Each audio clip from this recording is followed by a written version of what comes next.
సిరిసిల్ల జిల్లా కలెక్టర్ పై మాజీ మంత్రి కేటీఆర్ వ్యాఖ్యలను ఖండించారు ప్రభుత్వ విప్ ఆది శ్రీనివాస్. కలెక్టర్ ను కాంగ్రెస్ కార్యకర్త సన్నాసి అనడం కరెక్ట్ కాదన్నారు. కేటీఆర్ వ్యాఖ్యలపై ఐఏఎస్ల సంఘం వెంటనే స్పందించాలని, పోలీసు అధికారులు కేసు నమోదు చేయాలని కోరారు. అధికారం కోల్పోయిన అహంకారంతో కేటీఆర్ నోటికొచ్చినట్లు మాట్లాడుతున్నారన్నారు. తాను మంచోడిని కాదని కేటీఆర్ అంటున్నాడని, తాము కూడా అదే చెప్తున్నామన్నారు ఆది శ్రీనివాస్. వరకు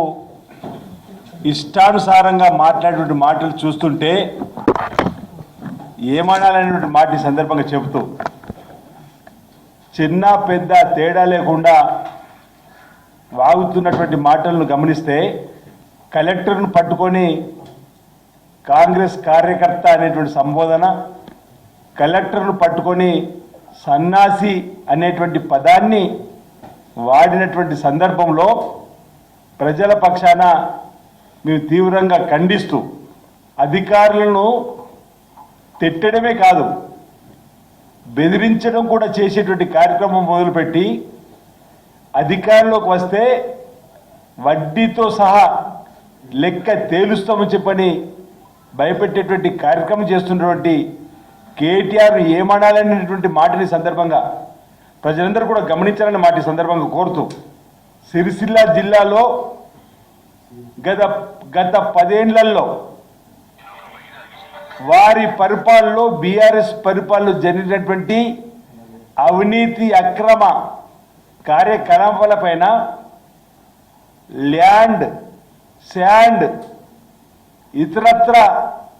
అంశంలో అసలు ప్రొసీజర్ లేకుండా, ఇలాంటి ఫైల్ లేకుండా అప్పనంగా తన దగ్గర పనిచేసేటువంటి వారికి ప్రైమ్ టైం లొకేషన్లలో సుమారు 1000 ఎకరాల వరకు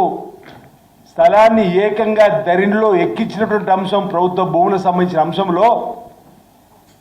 కలెక్టర్ గారికి వస్తున్నటువంటి ఫిర్యాదుల ఆధారంగా కానీ, ఆకాశ రామన్న ఉత్తరాలే కానీ, ఇప్పటికి సుమారు నేను అనుకుంటా ఒక 150 ఎకరాలు తిరిగి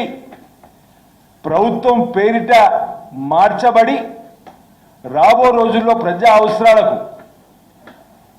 లేకపోతే ఇతరత్ర ప్రభుత్వ అవసరాలకు ఉపయోగపడే విధంగా ప్రభుత్వ భూములను కాపాడే ప్రయత్నం చేస్తుంటే తన మాటలు వింటలేడని, తను చెప్తే ఏమాత్రం సహకరించలేదని చెప్పని ఈ విధంగా బెదిరింపులు ధోరణికి ఏదైతే పోతున్నాడో ఇది సరైనది కాదని మాట సందర్భంగా చెప్తాను.